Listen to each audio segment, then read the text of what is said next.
कहां तक पढ़ाए थे Shiva? Acid base and salt में याद है आपको? देखिए सुनिए, reaction between acid and base मैंने वीडियो डाली थी, आपने देखी होगी। उसके बाद मैंने आपको बताया था कि इंडिकेटर्स क्या होते हैं, नेचुरल और सिंथेटिक ऑल्फैक्टरी इंडिकेटर्स बता दिया। ऑल्फैक्टरी इंडिकेटर में चंचल दो चीज क्या होती है, बिना देखे बताओ जल्दी से। ऑल्फैक्टरी इंडिकेटर में क्या क्या चीज हम यूज करते हैं? ऑनियन एंड वनीला, क्या देख रहे हो? अरे मुक्का मोटे। यूनिवर्सल इंडिकेटर क्या होता है चंचल, जल्दी बताओ। जिसमें बहुत सारे इंडिकेटर को मिक्स करते हैं, एक से अधिक इंडिकेटर को मिक्स करते हैं, और एसिड या बेस का जैसे जैसे कॉन्सेंट्रेशन होता है वैसे वैसे कलर भी चेंज होता है। भाई तुम साइंस की बुक क्यों नहीं निकाल रहे गुरुजी? लाडो साइंस की बुक है, सैटरडे ने दे।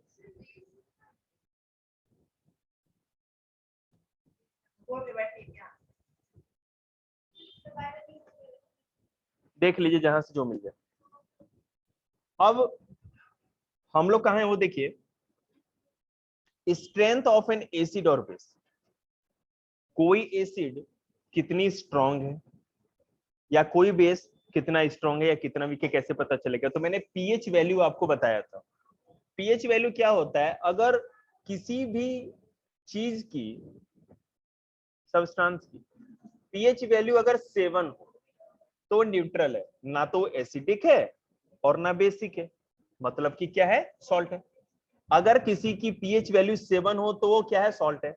पीएच वैल्यू जैसे 7 से कम होता जाए, 6, 5, 4, 3, 2, 1, 0, तो मतलब कि वो एसिडिक हो रहा है। जैसे 7 से कम हुआ, कुछ भी 6.9 भी हो गया तो क्या है? एसिडिक है। अब 6.9 से चुप रहो, 5 हो जाए तो ज्यादा एसिडिक, 4 हो जाए तो और ज्यादा कंसंट्रेशन ज्यादा हो गया एसिड का, 1 हो जाए, 0 हो जाए तो और भी ज्यादा एसिडिक है। पीएच वैल्यू की बात कर रहे हैं। अब जिसका 7 से 7.1 से स्टार्ट हो, 7 से लेकर के 14 के बीच में कभी हो, ठीक है, तो उसको बेसिक कहा जाएगा।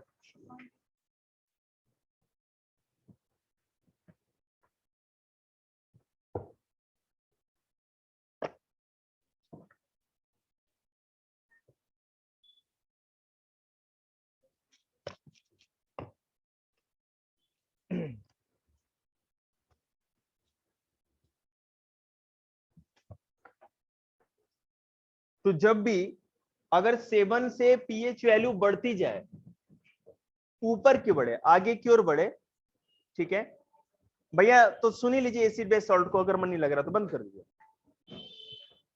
अगर किसी भी चीज की सब्सटेंस की पीएच वैल्यू 7 है मतलब न्यूट्रल है, साल्ट है, ना तो वो खट्टा है ना तो कड़वा है, उसका कोई टेस्ट नहीं हुआ, सिंपल है। 7 से जैसे जैसे जैसे जैसे कम होता जाए, 7 से अगर 7 6.9 हो जाए तो एसिडिक है, खट्टा होगा, कम खट्टा। 5 हो गया, 4 हो गया, 3 हो गया, 2 हो गया, जैसे जैसे और कम की तरफ बढ़ते जाएंगे उतना ही ज्यादा एसिडिक हो जाएगा। और जैसे जैसे 7 से आप ऊपर की ओर बढ़ेंगे, 7 से 7.1 हो गया, 7.2 हो गया, 8, 9, 10, 11, 12, 13, 14 तक हो गया, ठीक है। तो जैसे जैसे ऊपर की ओर बढ़ेंगे तो बेसिक होता जाएगा, मतलब कड़वा होता जाएगा, सिंपल है। तो कोई एसिड कितना ज्यादा स्ट्रांग है, उसका पीएच वैल्यू जितना कम होगा 7 से, वो उतना ही ज्यादा स्ट्रांग। और कोई बेस कितना ज्यादा स्ट्रॉन्ग बेस है, कितना ज्यादा कड़वाहट है, इस पे डिपेंड करता है कि 7 से कितना ज्यादा उसका ऊपर की ओर। क्लियर है? गलती की थी मैंने अपने टीचर से। पीएच वैल्यू क्या होता है गुरुजी बताइएगा? उड़ता उड़ता हवा में उड़ता हुआ तमाचा आया था।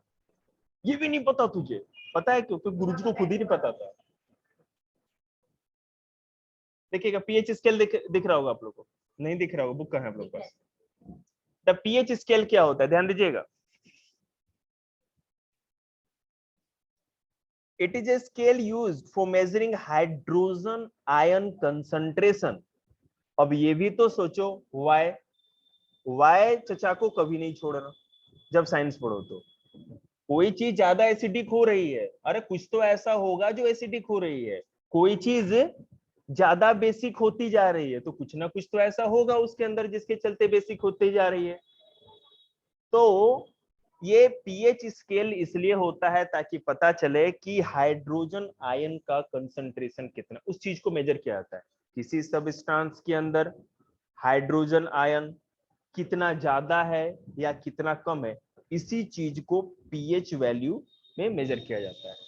ठीक है, अब देखो the P in pH stands for potenज which means power in German। German language में पोटेंज को पोटेंज कहा जाता, पावर को पोटेंज कहा जाता है। तो पीएच वैल्यू में पीएच लिखते हैं ना, तो उसमें जो पी है उस P refers to power, clear, और H refers to hydrogen, hydrogen की पावर। देखो it has values ranging from 0 very acidic to 14 very alkyl। Actually basic नहीं कहते, एल्काइल कहते, क्योंकि एल्काइल उसको कहते हैं, वैसे बेसिस को कहते हैं जो पानी में अच्छी तरह से घुल जाए। तो पीएच स्केल समझ गए, 0 से 14 तक होती है, 7 न्यूट्रल को माना जाता है, 7 से जितना कम होगा 0 सबसे अधिक एसिडिक हो गया और 14 सबसे अधिक एल्काइल हो गया। क्लियर है? pH is a number, pH is a number which indicate the acidic or basic nature of a solution। pH का जो नंबर होता है वो नंबर ये इंडिकेट करता है कि कोई भी सॉल्यूशन कितना ज्यादा एसिडिक है या कितना ज्यादा बेसिक।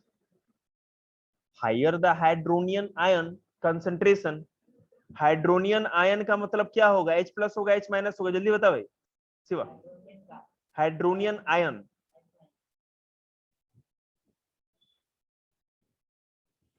ये बोतल किसका है, किसी का, बर्बादी नहीं मारे तेरे सर पे उठा के इसी को। यार हाइड्रोनियन आयन कल इतना पढ़ा है तुमको हाइड्रोनियन माइनस कह रहे हो, पागल हो गए हो क्या? वैसे फीस का टाइम हो रहा है, क्यों मारे? हाइड्रोनियन आयन भैया जी मतलब H प्लस।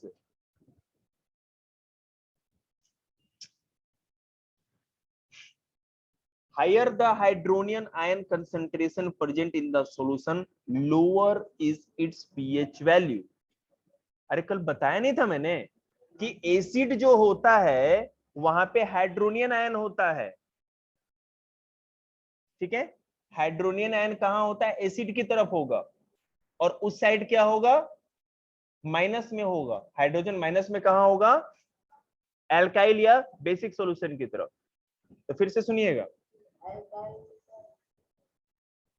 माइनस में होगा। एल्काइल बेटा बेस को ही तो एल्काइल कहते हैं, जो पानी में घुल जाए, ऐसा बेस जो पानी में डिसॉल्व हो जाए उसको एल्काइल कहेंगे। सही जोड़ी लगी है भाई भैया बहना की, बढ़िया है, कर लो टाइम पास दोनों मिलके। ये ब्लॉग देखे, तू ब्लॉग दिखा इसे, मुंह ऐसे बना रही है ना जैसे इसने तो कोई पाप ही नहीं किया हो।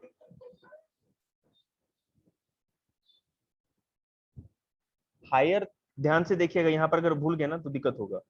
Higher the hydronium ion concentration present in the solution, lower is its pH value. PH means power of hydronium ion, ठीक है?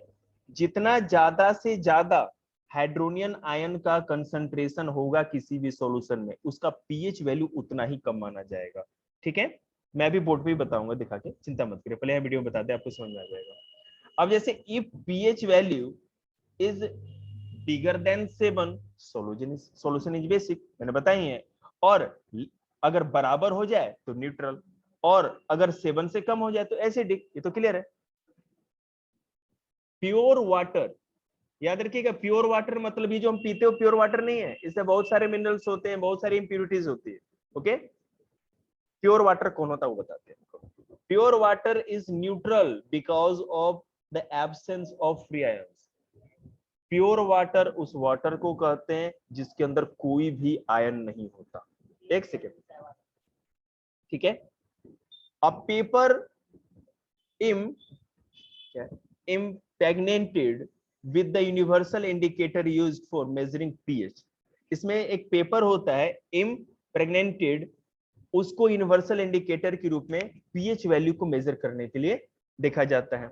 Nowadays pH meter an electronic device is used to measure the pH value. अभी तो electronic एक metre भी है जिससे हम pH value को मेजर कर लेते हैं। अब देखिए प्योर वाटर कौन सा होता है ये भी तो बता दें आप लोगों को, नहीं तो आप कहेंगे मास्टर जी बीच में ही कर गए गड़बड़। जो इन्वर्टर की बैटरी होती है ना, देखिए ना इन्वर्टर की बैटरी, हम लोग जब छोटे थे तो बिजली कम आती थी, तो वो बैटरी में है ना वो पानी भरा जाता है, वाटर, डिस्टिल्ड वाटर कहा जाता है, एसिड नहीं, एसिड दूसरा होता है, एक डिस्टिल्ड वाटर होता है। तो डिस्टिल्ड वाटर के अंदर कोई भी तरह का आयन नहीं होता, उसी को प्योर वाटर कहा जाता है।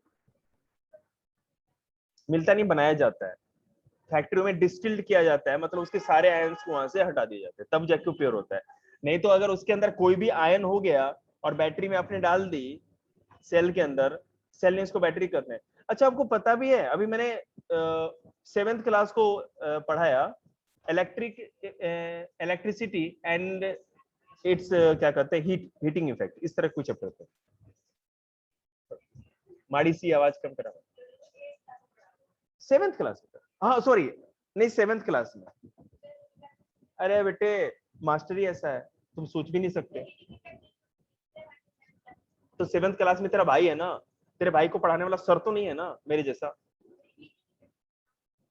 ना मानती, चुप रहना, कितना बोलती है। देखिए बेटा आप लोग देखिए, हम लोग आर्गुमेंट नहीं कर सकते। तो आप लोग ये प्योर वाटर तो समझ गए ना, समझ में आया?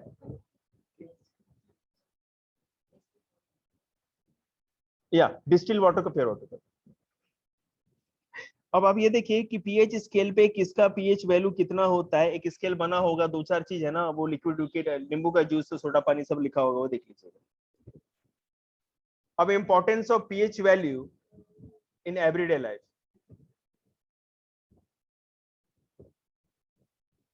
चैप्टर खत्म करेंगे, बस ध्यान दीजिएगा। देख, plants and animal are pH sensitive. कोई भी प्लांट या एनिमल ये पीएच सेंसिटिव होता है। अगर पीएच वैल्यू अप डाउन हो गया तो हमें और आपको दिक्कत होने लगेगी। समझ में आ रही बात? बता रहे हैं बेटा सब कुछ, बस ध्यान से सुनिएगा और आप लोग चुप रहिएगा। Living organism can survive only in narrow range of pH change. हम जो लिविंग ऑर्गेनिज्म है, जो जीव जंतु एनिमल है या प्लांट्स हैं, ठीक है, पीएच वैल्यू में थोड़ा सा चेंज, कुछ रेंज तक चेंज को ही सह सकते हैं, ज्यादा नहीं। Our body works normally within a pH range of 7.0 to 7.8. 7.0 से 7.8 तक के रेंज को ही सह सकते हैं, इससे ज्यादा नहीं सह सकते, ठीक है।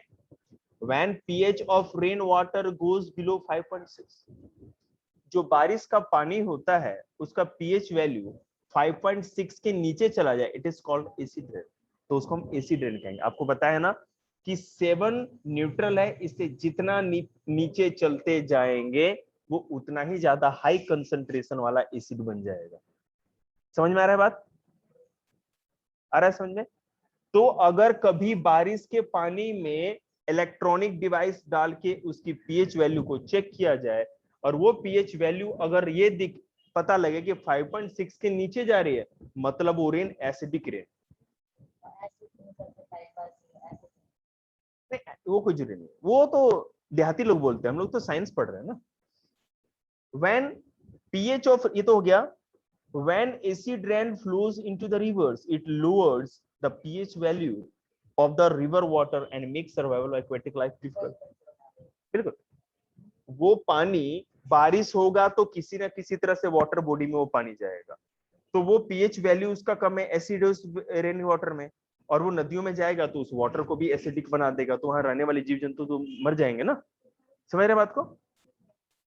पीएच ऑफ द सॉइल, अगर मिट्टी का पीएच वैल्यू में डिफर हो, कुछ चेंज हो, तो क्या होगा? प्लांट के लिए दिक्कत होगी ना। Every type of plant requires a specific pH range for healthy growth. Therefore, the nature of soil knows first by testing its pH, and then a particular crop is grown in it. सबसे पहले अगर मिट्टी को नहीं कहते हैं कि मिट्टी की जांच करनी है, मतलब उसकी पीएच वैल्यू की जांच करते हैं, कितना पीएच वैल्यू है इसका, ठीक है। It is also suitable for selecting the fertilizer for a particular crop by knowing the pH of the soil. दो बातें, किस तरह की क्रॉप ग्रो होगी या आपको कैसी फसल लगानी है मिट्टी में, उसकी किस तरह की क्रॉप आपको लगानी है, इसके लिए हम पहले पीएच वैल्यू को चेक करते हैं। मेरे कहने का मतलब यह है कि कुछ प्लांट ज्यादा पीएच वैल्यू को भी सह जाते हैं, कुछ प्लांट कम पीएच वैल्यू में जहां थोड़ा अप डाउन होगा उसमें भी सरवाइव नहीं कर पाएंगे, तो उस तरह के प्लांट को हम वहां ग्रो कराएंगे। और पीएच वैल्यू, अब देखो कोई मिट्टी या तो ज्यादा बेसिक हो जाएगी नहीं तो एसिडिक हो जाएगी, ठीक है। अगर मान लो कोई जो सॉइल है वो कम पीएच वैल्यू वाली है, मतलब एसिडिक ज्यादा है, अब ज्यादा एसिडिक है तो उसके एसिड को कम करने के लिए लाडो क्या करेंगे, सिंपल सा जवाब दो, एकदम बिल्कुल कॉमन सेंस है। अगर मान लो कोई मिट्टी या सॉइल एसिडिक है तो उसके एसिडिक को खत्म करने के लिए क्या करेंगे, डाल देंगे, बेसिक है तो थोड़ा एसिड डाल देंगे, तो ऐसा फर्टिलाइजर अप्लाई करेंगे एसिडिक सॉइल में जिसमें बेस ज्यादा हो। चूना, चूना पाउडर होता है ना, अगर डाल देंगे मिट्टी में तो एसिडिक जो सॉइल होती है वो खेती करने के लायक हो जाएगी, न्यूट्रल हो जाएगी। और बेसिक ज्यादा है तो दूसरा चीज डाल दो, एसिड डाल दो उसमें।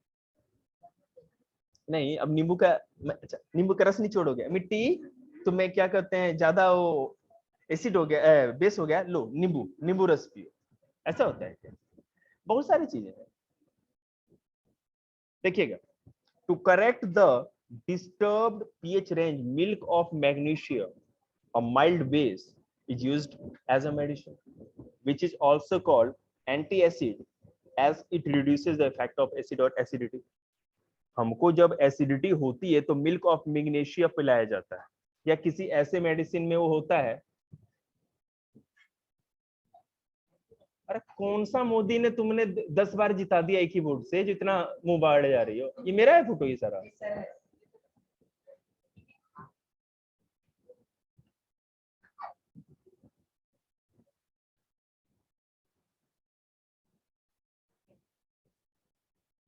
कल ये आती ना तो निश्चित रूप से एक क्लास में बिल्कुल लेता ही नहीं पूरा, चाय बनाता, पकौड़े बनाता, वो तो बनाती नहीं, आराम से दोनों बैठते, गुरु चेला आराम से खाते पीते, इसको घर भेज देते, आई नहीं।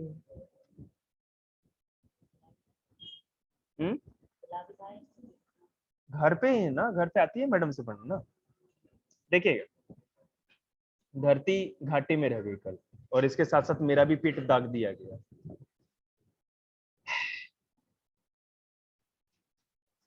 ठीक है, सॉरी, ओहो मैं सॉइल बताना था, धरती के चक्कर में मैं डाइजेस्टिव सिस्टम पे चला गया। डाइजेस्टिव सिस्टम बता दिया ना मैंने, कि अगर मान लो कि हम ज्यादा एसिड हो जाए किसी खाने में, तो मिल्क ऑफ मैग्नीशिया एक बेस होता है जो हम खाएंगे तो हमारा बॉडी के, हाँ इनो में बेटा वही तो होता है ना, सोडा ही तो होता है ना, इसीलिए तो एसिडिटी खत्म हो जाती है, बेकिंग सोडा ही होता है। इसीलिए तो लोग भटूरा बनाते समय है ना, जिनको बेकिंग सोडा ना डाल के सीधे इनो ही डाल देते, मेरे घर में ऐसे ही होता है।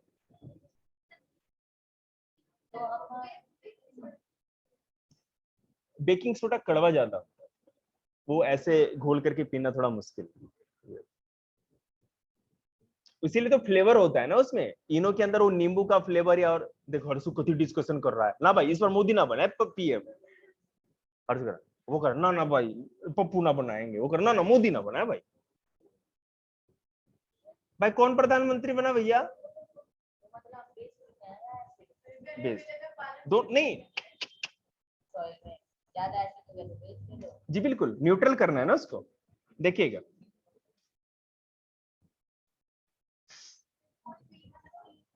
PH ranges leads to tooth decay. अगर पीएच, अरे पढ़ा तो लेने दो सर, नहीं सर मर गए, क्वेश्चन रखो अपने पास बात के लिए, अपने क्लास के लिए, तो अभी नहीं बोलेंगे, मिलेंगे,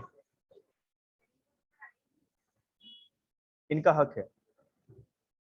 pH change leads to tooth decay, अगर पीएच वैल्यू अगर कुछ चेंज होती है तब दांत गिर सकते हैं बिना बुढ़ापा आए। Tooth enamels is made up of calcium phosphate. हमारे दांतों का जो व्हाइट वाला हिस्सा बाहर का होता है वो सबसे अधिक हार्ड होता है, उसको क्या कहते हैं, इनेमल कहते हैं, और वो किसका बनाता है, कैल्शियम कार्बोनेट का, सॉरी ओहो कैल्शियम फास्फेट का। कार्बोनेट का होगा तब तो फिर हम लोग वो ना बन जाएंगे स्नेल। And it is the hardest substance in the body, हमारे बॉडी का सबसे हार्डेस्ट सबस्टेंस भी होता है, उतना हार्ड कुछ नहीं होता।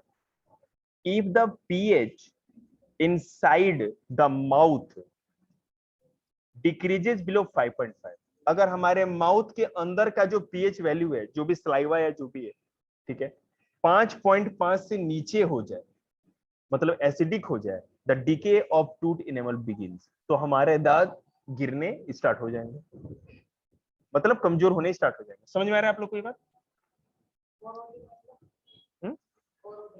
बता, कोरोडेड मतलब बेटा घिसने लगना, गल के पिघल के कम होने लगना, नीचे होगा तब उतना एसिडिक गिरना स्टार्ट, टूथ डिके हो जाएगा ना, मतलब कि गलना स्टार्ट हो, गलना क्या मतलब, कोई क्या घी है बस हाँ। अरे कहाँ थे तुम?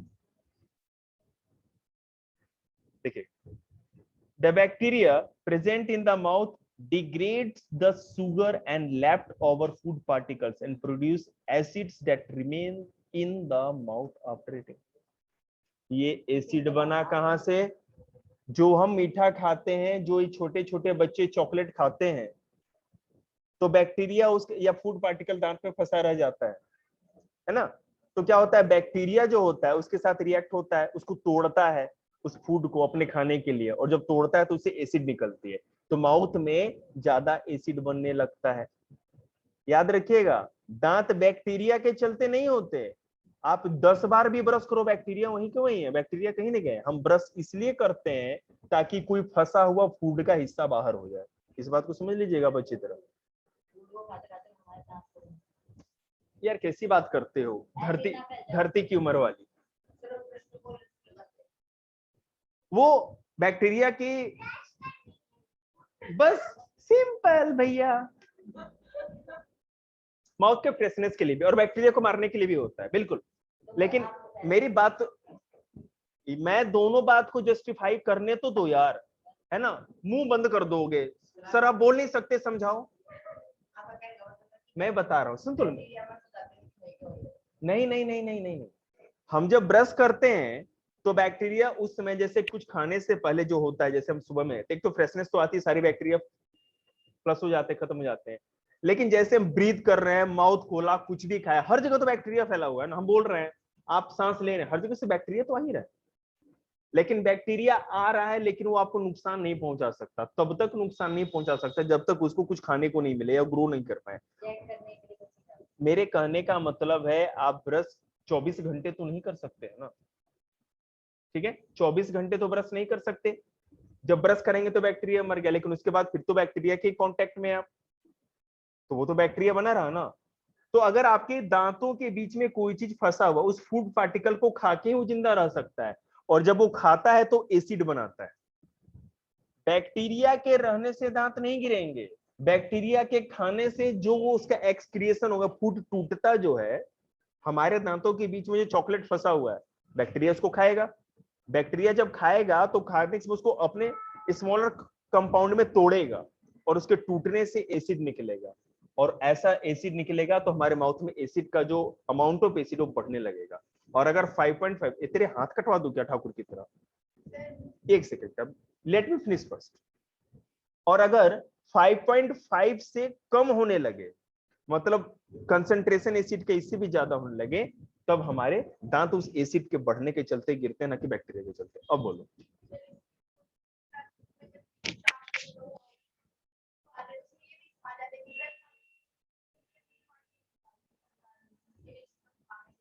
हाँ बिल्कुल, रिंज भी कर सकते हैं, अगर मान लो कुल्ला करते हैं ना तो उससे भी काम हो जाए। लेकिन क्या होता है ना, बहुत सारी चीज ब्रश करने से पहले वो नहीं हो पाता।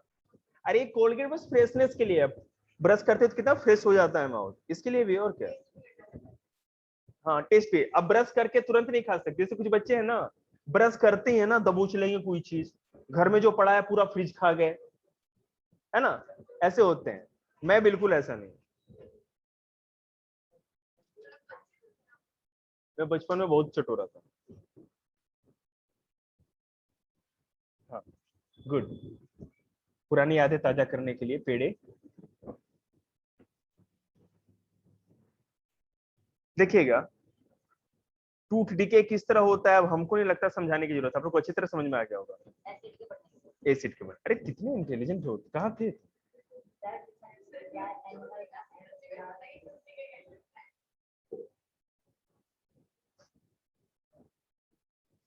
बीच में फंसाया नहीं मास्टर को, मैं बोलूं? ले फिर मुंह पकड़ लिया, करा मास्टर जी समझाना। Self defence by animals and plants through chemical warfare. Warfare मतलब हथियार, लड़ाई का हथियार, ठीक है।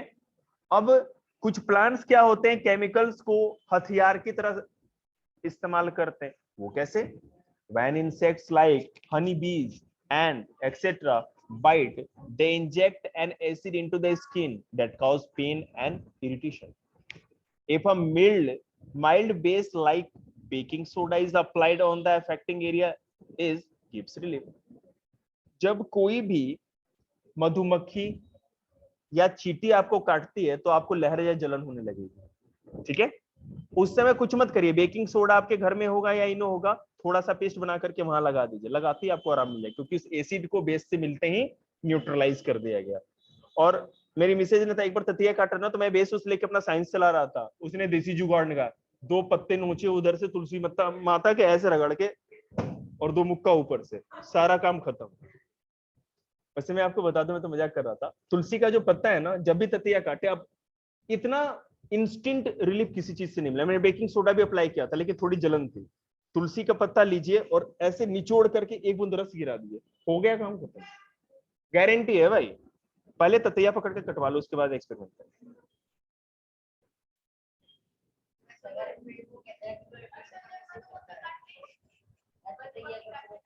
तो मैं और क्या सांप काटने का बता रहा था, मधुमक्खी के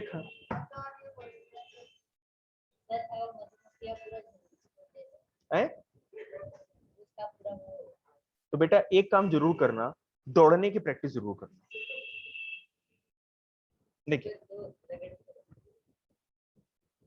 देखिएगा,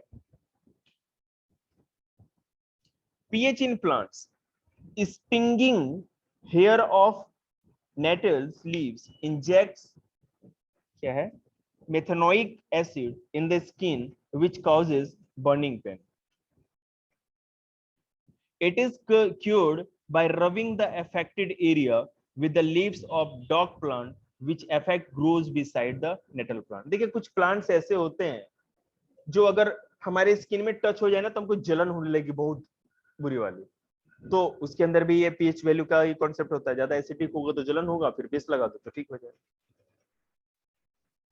सॉल्ट, एसिड बेस समझ में आ गया होगा आपको। सॉल्ट कल टेस्ट है ना इसका आप लोग का, विलेज ऑफ पालमपुर का, अगर दे भी रखा है तो लूंगा, मैंने नोट्स भेजे सब, मैं चेक भी करूंगा। विलेज ऑफ पालमपुर कराया तो पढ़ा रखा,